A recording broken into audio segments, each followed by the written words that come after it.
How's it going, people? Welcome back to the channel. Welcome back to another AFTV live, and it's a special one for me because it's been a little while since I've done one with Laurie. What are you saying, Laurie? Hey, I'm all right, man. You good? I'm good. Yeah, twice in 2 days on the channel. I feel honoured. Trust me, right back to business. Hey, I'm making up for lost time, bro. Yeah. As long as you're good. But it's great to be back. I love doing these types of things. I was on the show with Robbie yesterday, and I thoroughly enjoyed it.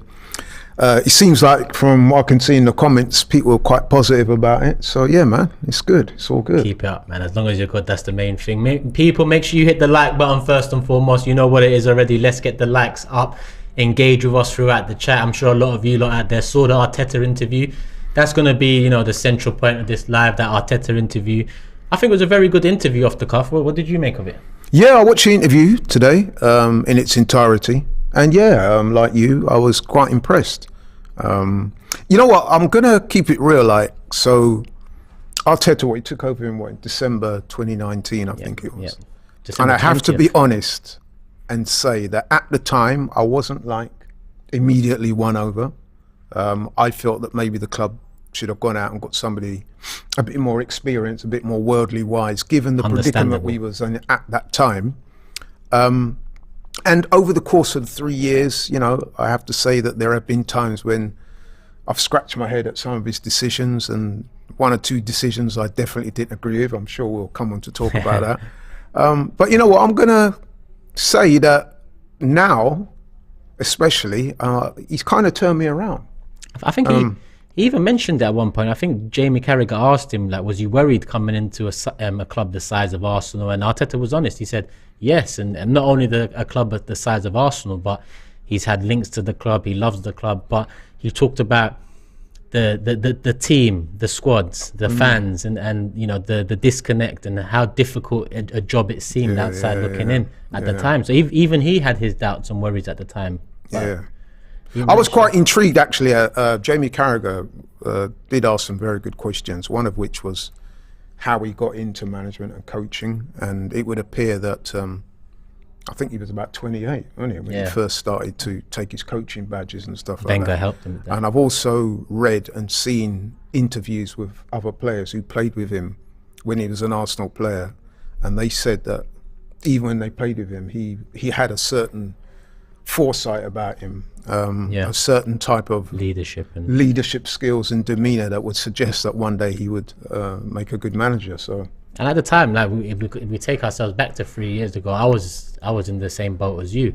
I thought giving this job to a manager with no experience, it's bound to fail. Yeah. But at the same time, 3 years on, I mean, I look at it very differently, and credit to Kroenke has been scarce from me over the years, but that's one thing. That's one thing that I'll give them credit for. No, you're a fair man. You're like me. I mean, listen, I'm not gonna be one of those, and I've seen a few of them. I'm not gonna call out their names, but people now are acting wise after the event and saying, "Yeah, man, I knew." No, they didn't. No, they didn't. This was a massive gamble. Let's keep it 100. It's a massive gamble, and I remember. Myself and Curtis, shout out to Curtis, who we do the Talk is Cheap show. That's back again soon, isn't it? Yeah, it's back again. It's back again tomorrow, man. So keep your eye out for that. Saturday morning though, but they are recording it tomorrow. Yeah, we're doing that tomorrow, so it's coming out for the weekend. So yeah, watch out for that. It should be explosive. But yeah, so yeah, as I was saying, so myself and Turkey. Sorry, I always get everyone does it. Don't worry. Turkish Curtis, Turkish. It's all good. Yeah, you're both my brethren. But yeah, so myself and Curtis, we did a show. I remember it well. It was in the lead up to Arteta being appointed. And we had quite a lively discussion on that show because Curtis wasn't really having him either. And I think there was a list of 6 managers that were being proposed for the job at the time, of which Arteta was one of them. And we did a poll. And do you know that Arteta finished bottom of that poll that we did? I remember that. Yeah. So a lot of people now acting wise after the event and saying, yeah, I knew it. I could always see. Most of them didn't, bro. We got a couple comments here already. You know what I mean? Sky Touche says, I didn't think it was a gamble. I wanted him over Unai. It's not about thinking it was a gamble. It is 100% a gamble to bring in an inexperienced person into any managerial position, not just football, but any sort of business. You know, it is a gamble. And Dave Jordan says, I knew. I've always backed him to Turkish's annoyance. The way he speaks, it was obvious what kind of coach he was going to be. I was going to start in the way he speaks, because that's something I've given him credit for ever since the beginning. People can go to my channel and listen to my thoughts on his appointment, and I heavily directed everything towards Kroenke, saying, listen, Arteta's the man now. Kroenke has to back him, and we have to keep on pushing, because I don't want to be a club that chops and changes managers. No. But you also mentioned he got into his coaching at the age of 28, and I want to mention he said that Pep tried bringing him into a coaching role at 30 years of age, which was quite surprising. And he also said Pep would call and ask him about English clubs. I found that intriguing. And I've got, listen, we've all seen what Pep Guardiola's done in football. He's changed football, the way he's sets up his teams, the system he uses, the possession-based football, and so on. He's changed the landscape of football throughout his time as a manager. So off the back of that respect, hearing this from Mikel Arteta, it's like, wow. Absolutely. I mean, you know what struck me about that is that you got Pep, who's an established, brilliant football mind, and yet he was seeking out Arteta for advice on how to play against certain teams. For me, that tells me a lot, that he acknowledged Arteta's footballing brain.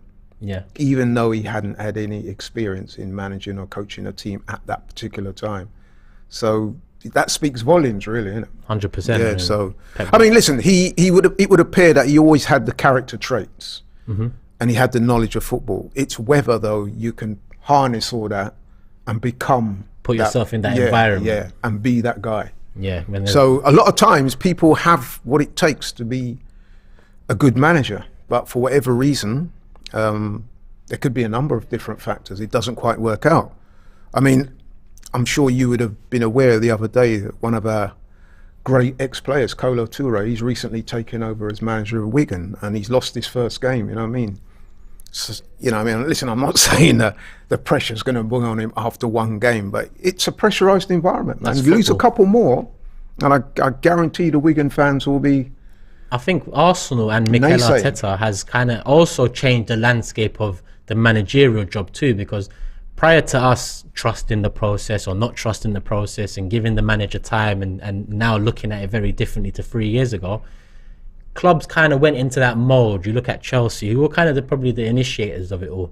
You look at Man United and other clubs throughout Europe, chopping and changing. If things don't go well over a course of maybe 5 to 10 games, it could literally go from we love you to get out of the club and so on. But now everyone kind of looks at Arsenal and says, I want a process of our own. I want to trust. And you see Graham Potter at Chelsea, that's a process in itself. You see Eric Ten Hag at United, that's also a process. And I think their fans look over at Arsenal and say to themselves, listen, they had to be patient. They had to wait a few years, but look at where they are now. And I'm not saying we've achieved anything yet, because we haven't, but we've come on leaps and bounds. And the first job Arteta had to do was connect the club back to the fans, essentially give the club back to the fans. And he spoke about that in the interview. He said that was one of the things he was looking to do straight off the bat, and it would appear that he's done that. And listen, like I said, when he first took over, he wouldn't have been my choice. I'm just going to keep it 100. And I spoke to several other people who know more about football than me, and they were saying no, they don't think he's the right man for the job. Shout out to Jordan Jarrett Bryan, though. Right from the start, he was. Let them know again, because on Forever Arsenal, Jordan gets a hell of a lot of. Yeah, he does, Well, it was abuse at the start, but now it's kind of, respectful banter. But people need to know Jordan from the get-go. He was like, listen, Arteta's, he's a good guy. He speaks well. Give him a chance. Even last year through the bad times towards the end of the season, he was very much like, nah. Look how far he's brought us. Forget top Jordan four for a identified certain traits within his character, certain characteristics that Jordan saw. And he said, listen, man, he's the man for the job. And it would appear so far anyway that he was right. But going back to what I was saying earlier was like, if you look, he's been in charge, 3 years? So he's won the FA Cup in that time, which is a great positive. But then he's had the 2 8th place finishes. Now, let's be brutally honest, right? A club the size of Arsenal, there would have been some boards that would have looked at that and said, you know what? Thanks, but no thanks. Yeah. But credit to the Kroenkes, as you alluded to earlier. They kept faith with him when a lot of other teams, similar sized teams, similar, big clubs might have said, or even less so than Arsenal, might have said, you know what, we're moving on to somebody else. Thank you, no thanks. Yeah, I agree. So credit where credit is due. Sky Touche with a super chat says, I knew, because Pep spoke so highly of him. Pep's the best coach in the world. I knew there had to be something special about him. I was an original. Everyone wants a badge or something for everyone wants to say, oh, I was Arteta in then. I wanted him then. Well, what do you not want? What do you not actually want? Everybody wants to be on the right side of history, man. At the end of the day, obviously, I know what he's talking about in terms of, Pep spoke highly of him, but Pep was also a friend of his, and they went way back. They was in communication way back. Now, what Arteta did in this interview, give examples that go over and beyond a friend saying he's going to be a good manager, by saying that Pep called him and asked him to be his assistant or part of the coaching team at 30 years of age. That's mad. I take that on board more so than I do a friend bigging up a friend in the media, and also talking about how do you play against English clubs, how would you set up, and so on. That gives me more insight, and we've only just found this out now. It's all good and well someone coming out and saying he's going to be a good manager, and you look at their history and they've got a friendship. It's hard to really take that and say, yes, that is the truth and it's going to happen. But these indicators kind of tell me more about everyone's perception of Arteta, not only post footballing career, but as he was coming to that age of retirement, let's say, and seeing past football.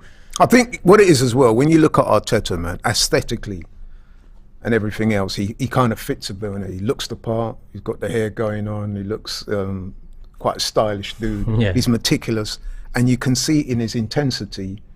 You can see that he's a deep thinker about the game. He's on the touchline. He's very animated. Sometimes a bit too much for me, I must admit. It's almost like he's micromanaging a little bit. But hey, man, that's just my opinion.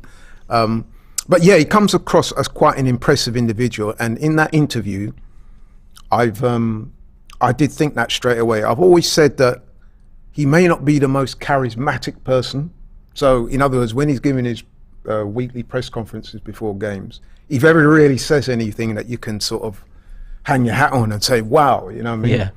But he's quite studious, he's quite meticulous, and you can just look at the guy and see that he's a deep thinker. And I think he impresses people he comes into contact with. We've got a super chat from Sam who says, I'm sure Jordan paid for that compliment. Any transactions going on there behind the scenes, Laurie, or was that straight off the cuff? No, listen, man, Jordan's my boy, but But one of the things that attracted me to Jordan in that sense is that he's a guy that speaks his mind. He's got some strong opinions. He's a bit like me, actually. He's quite forthright. Yeah. And you don't back down, and I kind of like that. He will stand or fall by what he said. You know what I mean? He don't like some man chop and change, like you said. All of a sudden now everybody wants to be on that Arteta train, which is fine and dandy. But some of them same man that was back in the day, 3 years ago, they weren't on that train, bro. You know what I mean? So, Joshua, and now they're trying to get credit for it. Joshua, I see your super chat there. I'm going to save that for a little bit later. Reason being because we're going to delve more into the interview, and I think what you ask is going to come up shortly, but I'm going to make sure I get that in a bit. Graham says, I've followed Mikel Arteta since his playing days, and he always showed that he was coaching material. All right, Graham. And Dave here, tongue-in-cheek, says, I was Arteta in when I saw him in Barca's youth academy at 17. Yeah, no, but you know what I'd say about that? And I alluded to this earlier. The two things are not mutually exclusive. So I can look at you, right, Turkish, and I could say, you know what? This is a guy that he's a deep thinker. He knows his football. To me, he looks like he's got the traits that will make a good manager. That's one thing. But to actually transpose that into real life is something different. Because a lot of people, not anyone, can look good in an interview and speak well and so forth. But you've got to actually do the job. Yeah. So that's what I'm saying. And the reason why I'm giving him a lot of credit is because he took over at a time when, let's face it, man, the club was in a lot of upheaval. And Unai Emery, who, some would say that his sacking was a bit harsh, but one of the things that went against him, I think, was his lack of communication, lack of empathy with the fans. The fans didn't have much empathy towards him. So when the results started going awry, he became a pretty easy target, which is not fair. But I think straight away, Arteta was able to come in and articulate himself, communicate well with the press and the fans. And of course, he used to play for the club as well, captain and everything else. That kind of made it a little easier. And he's kind of slowly but surely gone on from there. So listen, people, if you see me become Arsenal manager in 10 years, you can all say 22nd of December, 2022, Laurie told you I might be a good manager. He's got the strength of character. He could communicate well. He knows his football. But that doesn't mean to say that if you get the job, you're going to guide them to being top of the table. It'll be Turkish out within a week. I know it. I know it. Where are we? Another comment here. Sky Touche again. There were more signs. Raheem Sterling became a beast under him. There were no guarantees, but the signs were there. Signs, yes, I agree with you a lot more there in the way you put it. There were no guarantees, 100%, regardless of what Pep says about his friend. There were no guarantees, regardless of how well he spoke, which is something that I actually praised him a hell of a lot for at the beginning, because he said exactly what I was thinking. This club is so disconnected from the fans. This club is in such a state at this moment in time that Arsenal as a football club, Arsenal fans as a fan base don't deserve this. It's not the Arsenal he knew, and even the Arsenal he knew, and having come into it, it was a far cry from the Arsenal of, the golden era, let's say. Yeah, absolutely. And Arteta actually played against Thierry Henry, I think, and he mentioned it in that interview. Yeah, he said he described him as the best player he's ever played. Yeah. So listen, we've got a Turkish chat in the comments already. I haven't even taken the job yet. Listen, Mikel's doing his thing. But let's move on, because Jamie did kind of delve into some more deeper questions, and some interesting answers. Jamie asked directly about Aubameyang, and you're asking me about Aubameyang. and Mikel so this is now where it's going to go left for him now. You know this is where Mikel kind of said, listen, it's not just one player, it's not just Oba, it was several players. And that was interesting. He means Ozil, he means Guendouzi, he probably means the Kolasinac's and Mustafis of the world as well. But he said several, didn't he? Yeah, and that got me thinking, who were they? You know what I mean? Naturally, you're going to start thinking, if he says several players, obviously Ozil is the obvious one. Guendouzi. Guendouzi. And probably some of the fringe players that kept letting us down over the years. Yeah. Guendouzi seems like an obvious target because he's a very talented footballer, but it would appear that he's quite headstrong. Yeah. To say the least. Everywhere he goes, there seems to be some kind of drama surrounding him. So that don't surprise me. The Ozil thing was out there.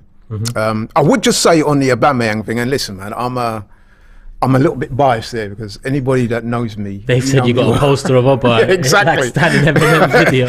I really like Aubameyang, and let's face it, he did a lot of good for this club. And I must admit, when the whole fallout with Aubameyang happened, I thought he was being treated harshly based on what I'd heard and people I'd spoken to. Yes, I acknowledge that if you're captain and you turn up late, it's not a good look on the team. I acknowledge that it wasn't the first time, although people were suggesting that it might be every week. I didn't agree with that either. No, listen, Arteta's got a job to do. You've got Aubameyang, who's your best player, most well-paid player, the captain. And I do agree, he can't be seen to be setting a bad example around the place. I mean, for example, there was the North London derby where apparently he turned up late for the team meeting before the game. That's not acceptable. Where I had a slight issue, though, with the way it was handled is that Aubameyang went from being captain to have that taken away. Okay, you take the captaincy away. But then he was like admonished to be in training with the youths and just seemed to... his fall from grace seemed spectacular. And at the time I thought to myself, that is a bit harsh. When you consider that the year before, or a couple of years before, this man was leading Arsenal to the FA Cup, which remains, as we speak, Arteta's only... last trophy, yeah. His first and only trophy so far. And if you think about the vibes at that time, man, Aubameyang was king of the place. Yeah, he was the... And we were literally begging that man to sign a new contract. Now, okay, he's transgressed. The lateness was an issue, I accept that, but it just seemed to me that they couldn't wait to bomb him out. And I was a little bit uncomfortable with the way that was handled. Now, people who know more than me inside the club, blah, blah, blah, they will have... I've heard all sorts of different things. I've heard the pro Aubameyang, and I've heard the people who were his detractors and said it was right. So, but I personally wasn't really happy with the way that was handled. Dave says, Laurie, he might have been treated harshly, but in fairness, he was washed, which is probably a good assessment of it from my perspective. But I want to go into the quote from Arteta, and I love this. I actually love the whole interview because, again, similar to what I said about him when he first come in, he was quite open, he was quite honest, and he spoke well. And this is a direct quote. It was part of the strategy, part of what we were trying to build. And at the end of the day, when you are in a process but want it to go faster, and there are people holding that boat, putting weight on it, I'm sorry, we want to go faster. There's no time or space for a player or staff member damaging the club. And again, I'm going to say this is not just for Oba. He mentioned several players being the issue and so on. So it kind of... I'm glad he clarified that. I'm also glad that he has said this before, but I think it's important to note that in talking about Aubameyang, he said that he corrected Carragher when he said, listen, it wasn't just my decision. He said, I had input into that decision. So he's making it clear that the board backed him. Yeah, so obviously that's important because, you know what I mean? Yeah, because he said, I'll give my perspective. Yeah, exactly. So in other words, what he's saying, it wasn't a personal thing that he had a vendetta against Aubameyang. He suggested a course of action and he said that the board agreed with him. So we have to take him at his word for that. And even in All or Nothing, I don't know if you remember, but in the January episode of All or Nothing, I remember Edu, Tim Lewis, was it Vinay, and Josh sitting down together saying, you know, Arteta's kind of sounded the word about, you know, potentially moving him on, and there was kind of doubt within the room, but at the same time they stuck by him yet again. They you know, forced through his decision and made it made it a reality in terms of letting Oba go from the club. And I think the majority of fans, 95% plus, was all right with letting him go in the end. But what they weren't all right with, what I wasn't all right with, was the lack of a replacement at the time. That's another issue completely. And that's why, another reason why I question it, because I was thinking to myself at the time, well, it seems quite hasty, like you've allowed your best player, okay, he wasn't doing that many bits at the time, but you know what I'm saying, he was by far the best striker at the club at that time. You've let him go and there's no seeming replacement for him. It just seems like you guys are in a bit of a rush. Like, negligence. It didn't seem like it was a strategic move. You know what I mean? Clubs, what they normally do is when they feel a player has give of his best and there's no more to give, you can see that they have a plan in place. There's a succession plan. With this one, it just seemed like get him out the door, cut him off the wages, and we'll just, you know what I mean, wing it. Yeah, that's what it seemed like to me. But hey, listen, we got 1.5k here. Hit the like button if you haven't already. I'm gonna smash the like button, man. Come on. There you go. First time you see me and Laurie together for a little while. Let's go back a little bit more as well. And Jamie Carragher asked about his strategy in the transfer window. You know, young player recruitment. It was very much centered around, you know, a process around the youth. And again, open, honest. And he says it had to be done like this. It had its risks, but we weren't in a position to go and recruit players that have proven everything. Now, the reason I like that is because he also knows that you're going to need players that have kind of proven themselves. And I guess Jesus and Zinchenko are two of those players that we brought in recently. Maybe a Thomas Partey there as well. But I agree with him. That is probably what we had to do.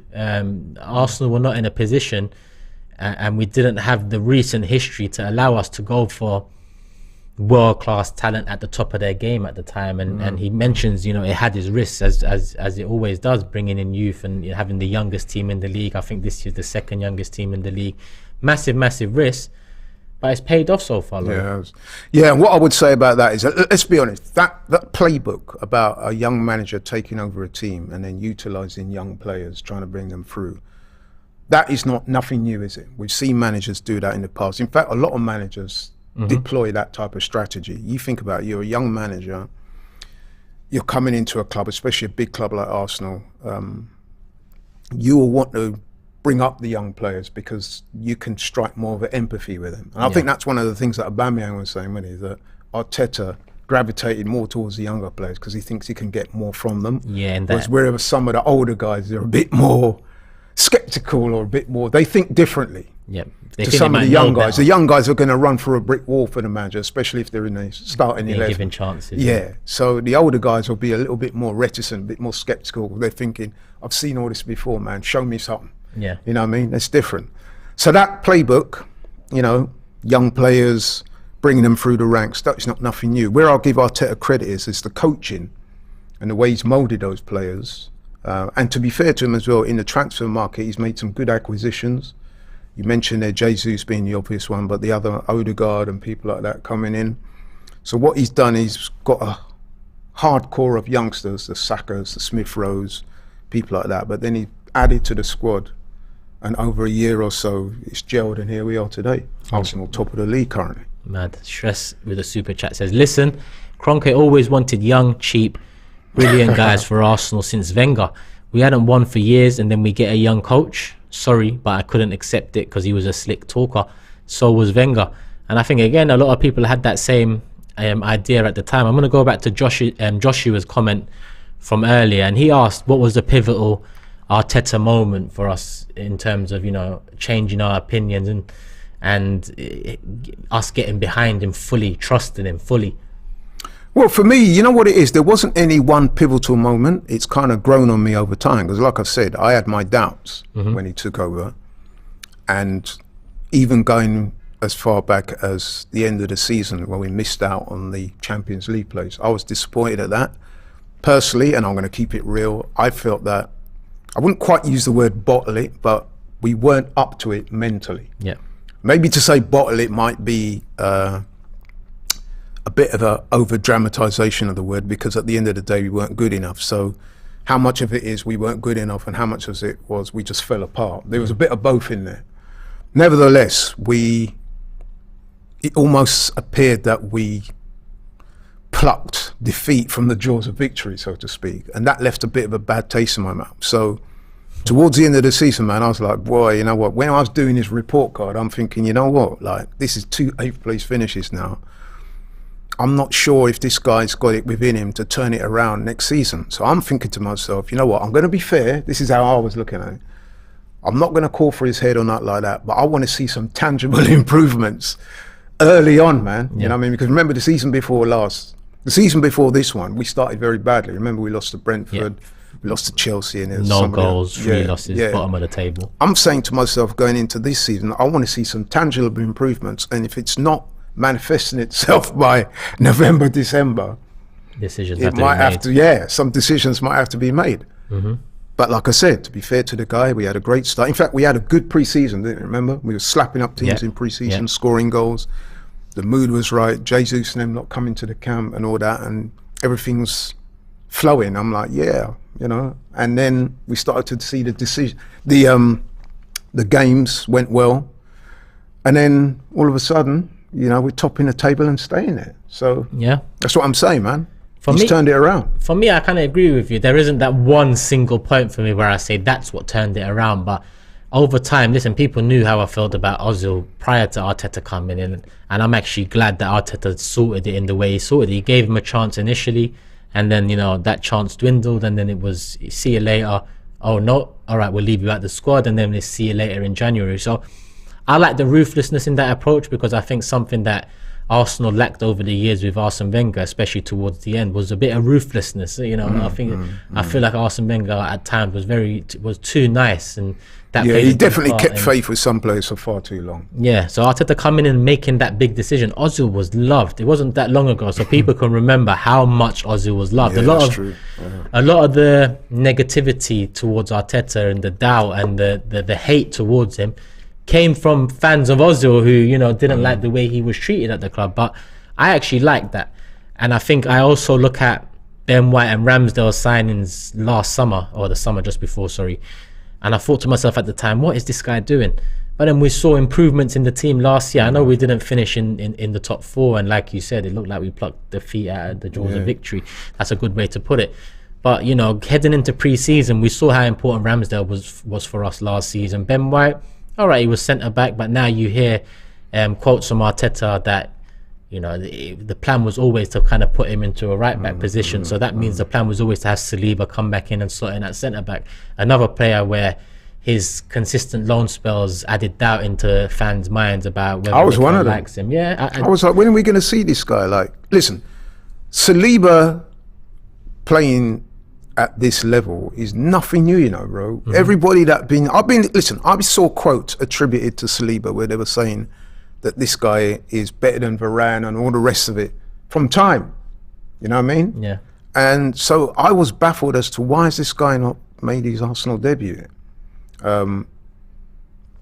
Listen, we don't know what went on. There was all sorts of stories going around. I didn't want to get into salacious gossip or anything like that, but there seemed to be an issue there, right? Yeah. So I'm like, why is this guy, he's our player, why is he out on loan, tearing it up at Marseille and all these other clubs, when he should be at Arsenal? You know, but again, now that situation's been resolved, Saliba's come on board, and he's been a revelation so far this season. Yeah, so for me, the ruthlessness around Ozil, you know, in turn, Guendouzi, Oba, and then the signings that were made that I had doubts about, but in reality, when they came into the squad, it was players that I connected to, players that I look at and I like. You know, I could name both of them in a list of players I like at Arsenal now. and that's a long list compared to when he first came in. But I think it was all kind of compounded this pre-season. You mentioned it, Dave mentions it here, saying I think for most it would have been the pre-season. I'm sure that Chelsea game made a lot of doubters sit up, and I agree with you there. I don't know if it was being in Orlando, being in America for my first time, seeing the love from fans, but the way we performed in pre-season, and I'm not one to take anything from pre-season. I've seen Arsenal smash it in pre-season, then let us down in the season. I've seen teams, you know, not do well in pre-season, and they go smash it in the league season. So prior to this pre-season, I never used to look much into it. However, the way we went into pre-season, we was proactive in the transfer window, a word that I used a lot about transfer windows prior because of a lack of it. I like that we was proactive. We had most of our players under our belts, you know, going into these games in Orlando, and the way we, you know, played, the style of play emerged, and Saliba slotted straight into centre back, Ben White right back, and you kind of saw the system take shape. Zinchenko comes in, and we all know what he brings to the side. So I think it was moments over time that also had moments in between where it provided doubt. But it was all compounded in pre-season for me, and the American wave and how I felt over there. And I just thought, I'm sure a lot of people watching me know it. I think that's when it changed for me in terms of belief and hope and getting behind him a lot more. And even heading into this January, Laurie, a lot of people, and the discussion is always Mudryk, Felix, Tielemans, Zaha, Danilo, all of this. All I keep on saying is, I like Mudryk, I'll take him. Felix, I want Felix. But at the end of the day, whatever Arteta does, whatever Edu does, I trust them a lot more than I ever have. I trust them a lot more than I did 18 months ago. So if they don't go for the names that we talk about, if they don't go for a Felix, who I would love at Arsenal Football Club, I'm still behind them. I'm still intrigued to see what they do, because they've got their receipts now, in a sense. No, you make an excellent point. I remember I was watching I wasn't as fortunate as you, I weren't there, but I saw on TV the pre-season game, especially the game against Chelsea in America, where we tore them apart, man. Tore them a new one. And I saw that, and I was very encouraged by what I saw, because like you quite rightly said when you was talking about it earlier, it's not just the result with pre-season, is it? It's the way the players gel, like you said, the way the formations, you're seeing certain things work there, and you're thinking, yeah, man, this looks good. So it's not just about the results, it's about the way the team gels, the new players settling in, the formation and stuff. And you could see that there was a plan being developed there, you know what I mean? Yeah. So by the time the first game of the season come against Palace, a lot of people was expecting that to be a very tough game. Remember that? Yeah. Away to Palace. 100%. We won that comfortably. No disrespect to Palace, No, I but agree. we did. I agree. And right from there, I thought, wow, yeah. A complete turnaround to that first away game against Brentford. Yeah. The season before, Friday night fixture. Yeah. You know what the Premier League expected this year, putting us against Palace away first night, but we threw a spanner in the works. Couple super chats have come in. Baldur says, happy to see you back. And I'm assuming he's talking to you there, Laurie. Thanks, bro. Appreciate it. I trusted Arteta from the start because Pep and the City players praised him. Who am I to doubt Pep and world-class players? We've got one from Shress saying, ruthless is Arsenal getting Ancelotti for Champions League if we win the Premier League. I think that's harsh, because if we win the Premier League and you know, even if we just make Champions League football, you have to give Arteta credit for doing that, because he's come a long way from where we was. And our targets this season, as much as they should never, it's never the ceiling in terms of a target for Arsenal Football Club, just making top four. I always go back and I say that's where I initially got frustrated, being in top four all of these years without the club ever building on that, showing ambition and showing a killer instinct in terms of going for the league title or going for the Champions League. So I agree with you in one sense, but at the same time, if Arteta gets us to the Champions League, and listen, if he was to win the league, then you have to give him credit. You can't just be that ruthless and say Ancelotti. I mean, listen, at the start of the season, my personal targets for Arsenal would have been Champions League football. We missed out last year. We don't want to go over it again, but you know what I mean, let's be honest, we should really have got there, but we didn't. So I'm saying at the minimum I want to see is Champions League football this year. I don't think that's an unfair target to have, given the level of players that we got. But he seems to be, so far anyway, have surpassed that. Listen, we're first place, we're 5 points clear of City, who are a juggernaut, absolute juggernaut. And listen, the stats are out there. the team that are top at Christmas normally do go on to win the league. I think there's a stat out there, something like in the last 11 seasons, the team that's been top at Christmas, 8 times they've gone on to win the title. Even if we don't quite do that, because we all acknowledge that City are a beast and they will spend again. And we've had a big injury. Yeah, and we've got we've got injury issues, as we've spoken about previously on the show. Even at the very least, if we don't win the title, and I hope this doesn't sound too defeatist, my brother will probably have a pop at me for saying this, but I'm confident we will get Champions League football. And if that happens, then we would have met that target that I earmarked at the start of the season. Now, a lot of fans would have had. Yeah. I mean, what would be in your target? Champions League football Champions minimum? League football. Not many people are saying, I want to win the league.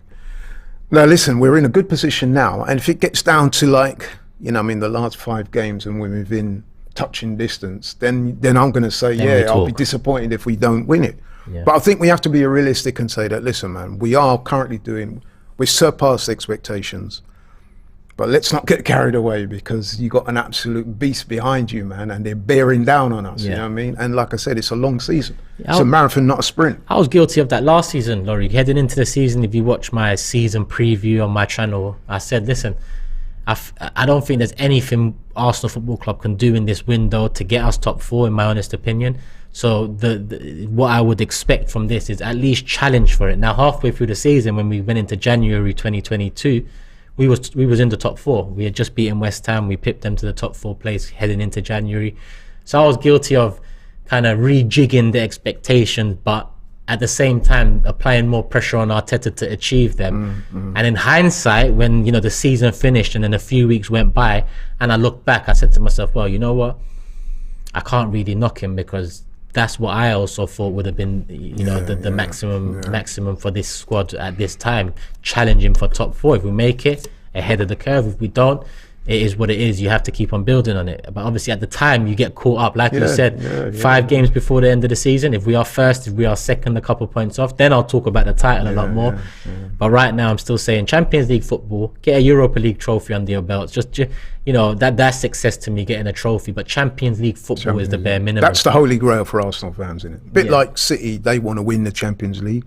Our holy grail is that we want Champions League football. We've not had it for X amount of years. And to go back to the point I was making earlier, we were nearly there, weren't we, last season? Very close. Against a lot of people's expectations, we were nearly there. I think there were 2 games where it sort of imploded. There was a Tottenham game and the Newcastle game. And I think we lost those games back to back. And we were pretty unconvincing in both games, especially the Newcastle game. And I think it kind of went downhill from there. But listen, it would appear that the squad would have learnt from that. So you're seeing a team this season which appears to have a totally different mindset. And sometimes that sort of pain can help build a stronger character and more drive and determination, motivation, so on. Couldn't agree more. Dave said his comments on Saliba's dribbling were interesting. People were using his dribbling in highlight comps last year. It shows that Arteta looks at things a bit different. And Hit says, will Man City stop selling us players? Come on over, Alvarez. Love from Philly. 2026 USA shocks the world and makes the semi-finals. Well, we're still reeling off the tournament we just saw, but the next one is in the US. 2026 it is. US, Canada and Mexico. Hopefully we're over there enjoying it. But we talked about missing out on top 4 a bit, and that's the last quote I have from the interview. Listen, there was so much more to the interview. It says part 1 there, so I'm assuming part 2 will come out soon enough. But on the top 4 thing, he says pretty much what we said. He said, we fell short. We didn't deserve to get anything out of that Newcastle game, and we missed a big opportunity. We did. Didn't beat around the bush. He didn't hide. He didn't protect. I think that he had no alternative, really, because to try and hang excuses on that would have looked like he was evading responsibility. But sometimes sometimes when managers have young players, or even in the workforce, any workforce, when you're managing young people, sometimes, like Wenger definitely wouldn't have came out and said this. Wenger would have been a lot more protective. He would have been a lot probably more. Would have blamed the referees finding excuses to it all. So I appreciate even things like this, which to some outside looking might seem small, but to me it's like open, honest communication. We hear from you every few months, at least in depth like this. We saw an all or nothing. Even Josh and these men are starting to talk a bit more and show their face a bit more. So again, outside looking in, we might just be praising nothing to you, but to us it's something because we've lacked it for so many years that refreshing is the word. Yeah, because listen, when you have in sport, when you suffer a disappointment the way we did last season, where the disappointment is palpable, I think it's important to take ownership of that situation and say, listen man, we effed up. It wasn't the fault that we had 2-3 games in quick succession like some managers would have tried to do. It wasn't the referees or the linesmen of VAR. It was in our own hands and we effed up. I think that's what you got to do. In order to grow as a person, you have to take ownership of the situation, analyse where you went wrong and try and fix it for the future. So like you, I was impressed that he took ownership for that, didn't try to make excuses, but he's saying, listen, we will be better for that experience. And hopefully we will. I mean, listen, we still don't know yet because there's going to be some pressure situations in the games coming up. We'll have 100%. To see how we handle it. But so far anyway, when they have been under pressure, I mean, okay, we've lost that one game, but so far this season, when we've been under pressure, the teams have reacted well. A lot of pressure on Monday without Jesus to see our Arsenal. Well, that's another pressure type situation. Return. Yeah. We've talked about, Arteta mentioning mentality, and if you're not with us and you're holding us back, then it's time to move on. Sorry about that. I think another example of it is most recently Xhaka getting knocked out of the World Cup with Switzerland and saying, listen, I'm straight back to Arsenal. We've got big things to achieve. Thomas Partey, Ben White. Now Saka and Martinelli, all straight back in. Saka and Martinelli played against Luton in the behind closed doors friendly. I think it was a 0-0. I didn't see anything of it. I didn't hear or read much off of it either. I'm not going to take much off of that. But what does that say for the mentality of the players now? Because I was speaking to Dan earlier on Box to Box. Dan is a West Ham fan, and he mentioned how Rice has taken a week holiday, and they're not sure if he's going to be back for the game. Rice was making noises like "come get me" noises when he was out there. He was telling man, I'd love to play in the Champions League. And I mean, if I was a West Ham fan and I heard that, I wouldn't have been overly impressed with that type of sentiment. Of course not, yeah. Because he's basically saying to clubs, man, Of course not. I'm out there, come get me. But to go back to the mentality and the mentality thing, I like that. But what I would say is this, just to caution against getting too carried away with that. I've got to look at it as well like this. If you are playing for Arsenal and you're Granit Xhaka, Saka, Martinelli, all those guys, Ben White, and you're at the World Cup, what better way to get over your World Cup misery than to come back to a team that is top of the Premier League and, on that upward trajectory towards possibly winning a title. If you can't get motivated for that, then you're in the wrong sport. So I just want to say that as well. But listen, they're right. They want to get back to their club. They want to get on it because there's a lot to play for, man. Shows a good mentality. Yeah. It wasn't this interview, but Arteta's also had quotes recently talking about, on one hand, I think he's mentioned Martinelli can play up front, but when he delved further into it, he said Martinelli's best deployed off the left. He's best deployed attacking players, running into the box more so than leading the line. When asked about Jesus, he said irreplaceable. He said the transfer window might be an option. Do you take these quotes as putting pressure onto the board to make sure that they are active this January? Because last January was a letdown. We just talked about that. In terms of incomings, for sure. Outgoings, it was a good one, clearing the deck. I understand that. But incoming, do you think those quotes are kind of like over to you, Kroenke? It's time to kind of, I see where you're coming from. Yeah, it is. Now that you've said it like that, I do agree with you on that. But listen, if you're the Kroenkes, man, and you got your thinking cap on, you got to be aware that what we're seeing now, is a golden opportunity for Arsenal. And at the moment, we're in pole position. Yes, we do have some issues. The Jesus is a big thing for us because, like Arteta said, he's irreplaceable in what he does. So we're going to have to find a slightly different strategy to kind of overcome that. The obvious thing is to buy in the January transfer window. That goes without saying, really. The Kroenkes will be aware. Even if Jesus had been fit, we should still be looking to strengthen the squad. The fact that he's not there makes it even more so that we need to. The problem is, and this is something that myself and Robbie discussed on the live show yesterday, is Arsenal are in a number of players, a number of teams. I'm not just talking about Premier League teams, I'm talking across Europe that are in the markets for the same types of players. So, this idea that even if you got the money, that you're just going to be able to go out and get that guy you want. It's way more difficult than that. Especially, it's even more difficult in January. It's difficult enough in the summer, but it's even more difficult in January. So I don't know how that's going to pan out. I'm sure they'll do some business, but whether it'll be enough business to find a, if not suitable replacement, or to cover that void, I don't know how that's going to work. I mean, I was saying to Robbie yesterday that there's 3 scenarios. There's one, Eddie comes in and bangs in the goals that makes me and you think, rah, we've not really missed Jesus that much. There's that. The second one is to go out in the January market and sign this wonder player that's going to come in and do bits.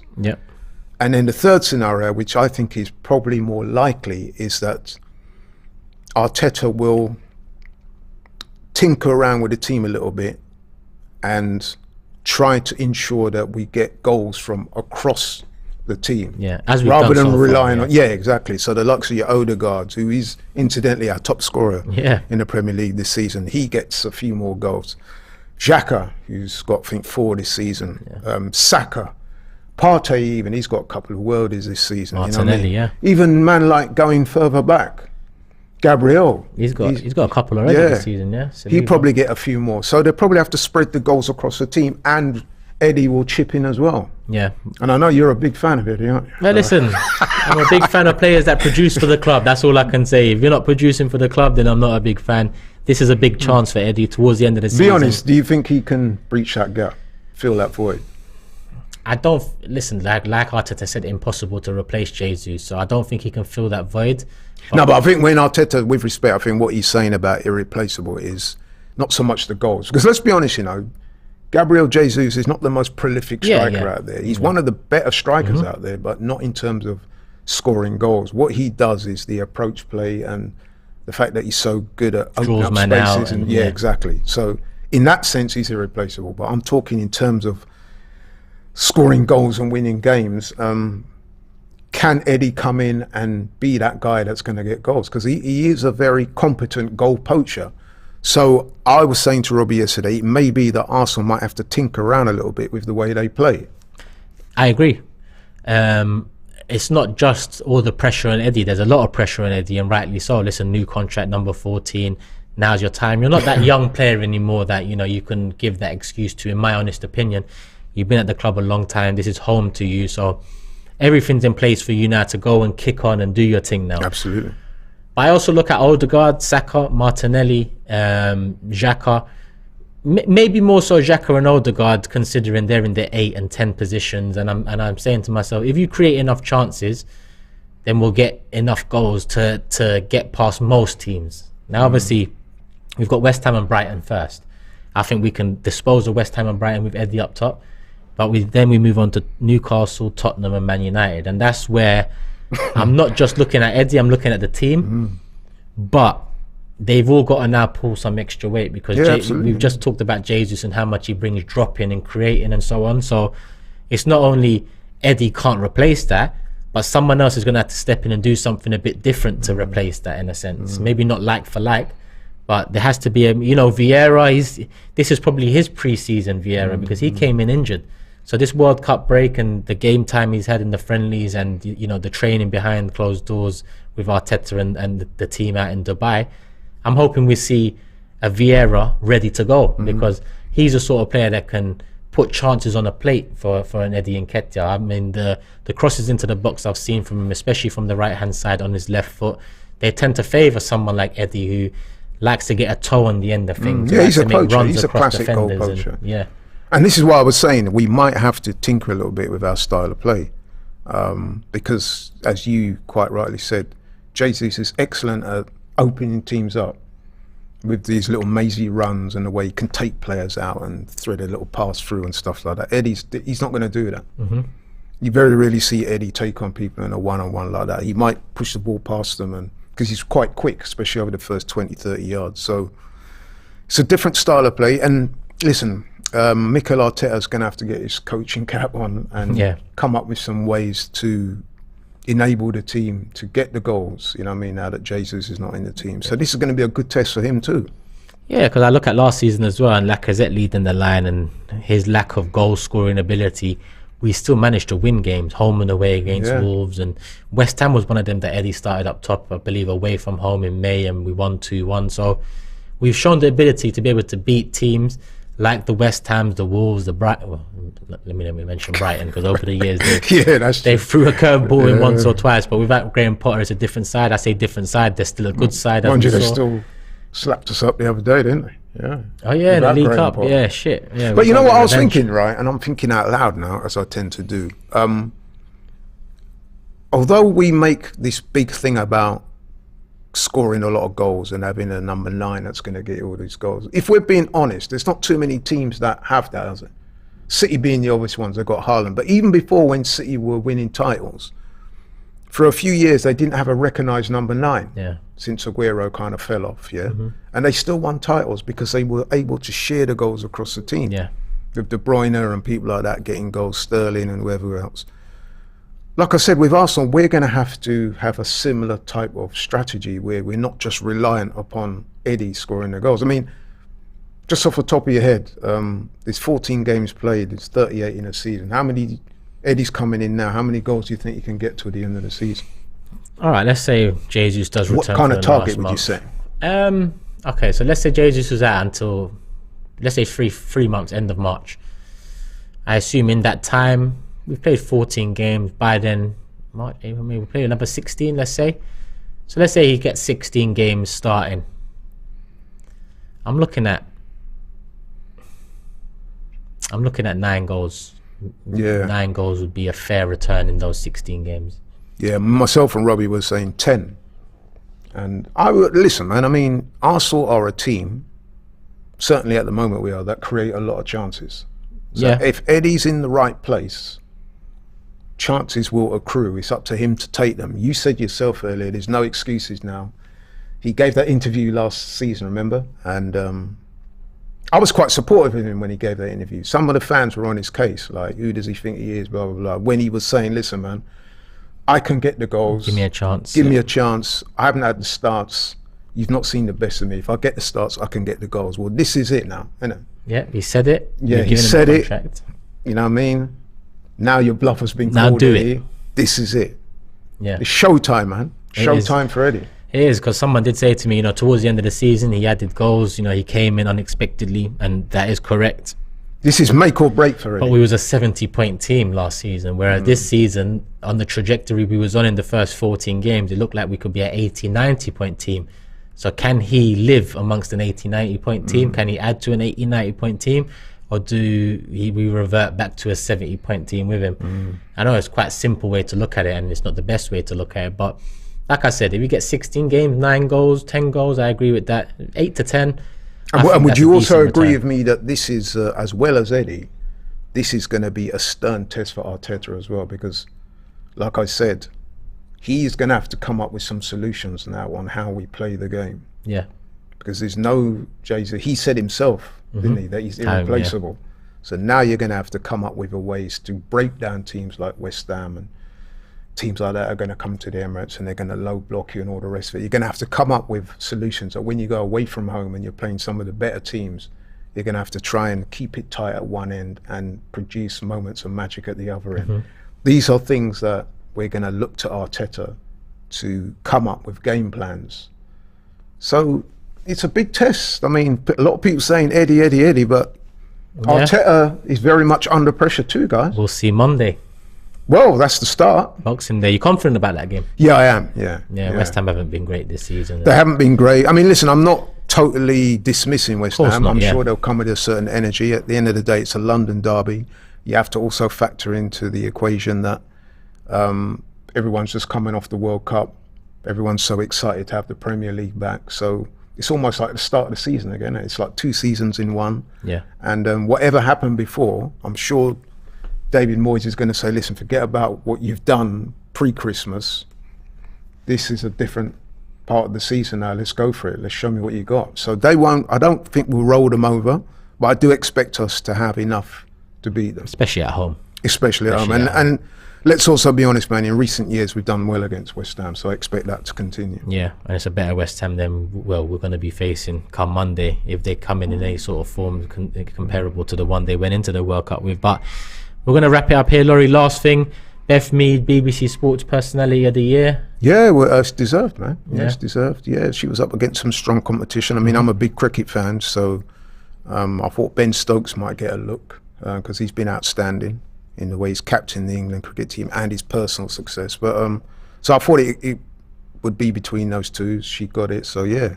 Well done. Respect. Well done. I'm a big UFC fan. I was surprised Leon Edwards wasn't there. Yeah, I'd have liked to see Leon there, man. Yeah, man. Look at me now. Trust me, headshot. The man who gave the headshot dead. For those who wonder what we're going on about, look at Leon Edwards' interview after he won the world title, man. Seriously. Yeah. So emotional. He captured everything, man. Yeah, and he's back in London, March 18th. Yeah, we're March going 18th, to that. My birthday. We're going. We're going to go enjoy, man. We're going to try and get tickets for that. We're going to enjoy. Laurie? Yeah, man. It's been a pleasure, man. Love as always, my guy. People, hope you enjoyed. Hit the like button because there's still 2.2k here. So let's get the likes up to 1,000 if we can. Make sure you leave your comments, thoughts, and all of that on what we've discussed throughout this show. If you haven't seen the Arteta interview with Carragher, then it's on Sky Sports YouTube channel. If you're outside of the UK, then NordVPN. That's what you need, people. You see NordVPN being promoted all over AFTV. So make sure you use that link to get NordVPN and access to, the UK's YouTube side of things. Aside from that, we call it a day, people. Love for the love, and we'll be back again soon. Don't forget, Talk is Cheap, Saturday morning, box to box, Saturday afternoon. Tomorrow we've got a video from Robbie about 5 potential players we can sign in January. Christmas Day, a couple bits of content coming out. So make sure you're subscribed, notification bell on. I've got Big 6 tomorrow. Look out for all of that. Love for the love. Hit the like button and we're out. Peace.